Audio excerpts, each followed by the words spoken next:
Good morning, students. Once again I am here with you with a new poem, The Teas. The poem is written by Linian Olums. So students, let us start with a warm-up activity.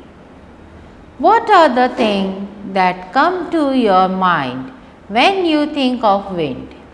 Write them in the chart below. So, the first, when you think of the wind, we are refreshing. We get cooling, windmills and breeze. Okay students? Now, it's time to read the poem. You are a nuisance, I declare. You tease me, so it isn't fair.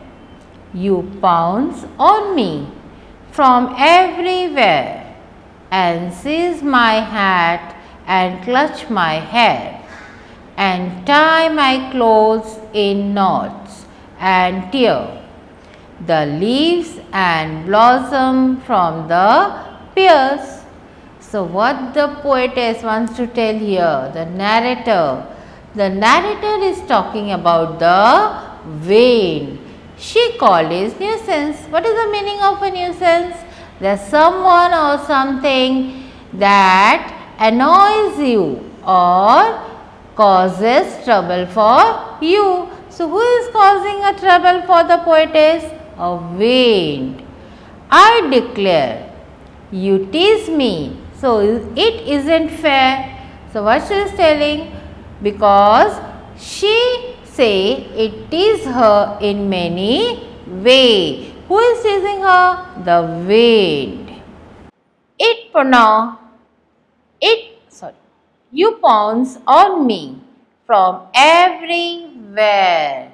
So, what the narrator wants to say? It pounds on her from everywhere. So, what means a pounce? Pounce means to jump quickly in order to take or hold of something and seize my hair.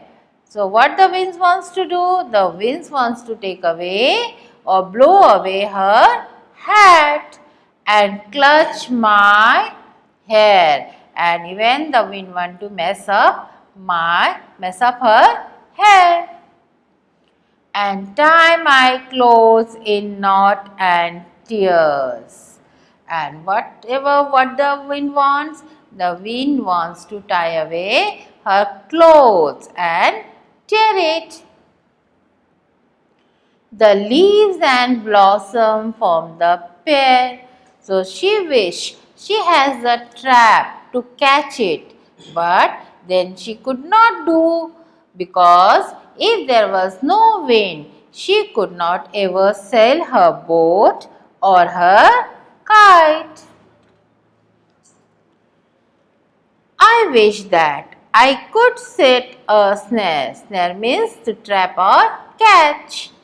To catch you, but I won't dare. For though you tease me, I declare, O wind, if you were never there, I don't think I could manage quite to sail my boat or fly my kite. So students, have you understood the poem once again? Okay, in short, I am explaining it once again. See it here. The narrator here is talking about the wind. She called the wind a very nuisance, okay? Because she say it teases her in many ways. It pounds on her from everywhere. At times, blow away her hat and mess up her hair and ties her clothes in knot.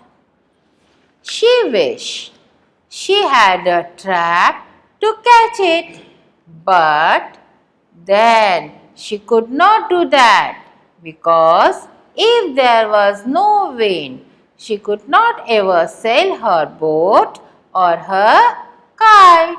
So students, you might have understood the poem very well. Okay students?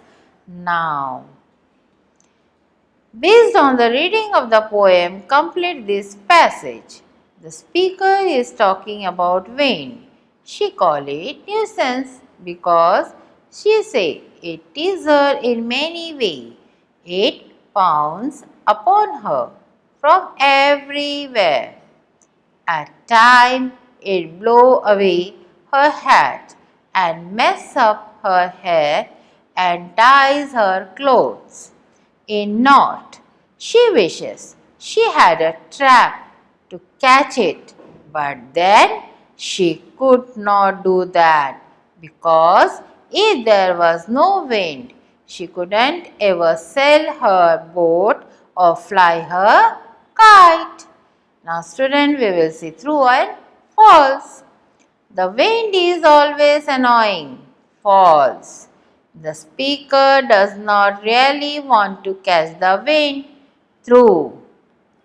The speaker cannot sail her boat or fly her kite without the wind.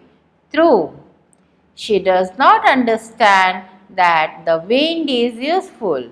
False. So student, that's all with our poem. So go through the poem, read the poem and understand it, that how wind is important in our life. So have a good day students. Bye. See you on the next lecture.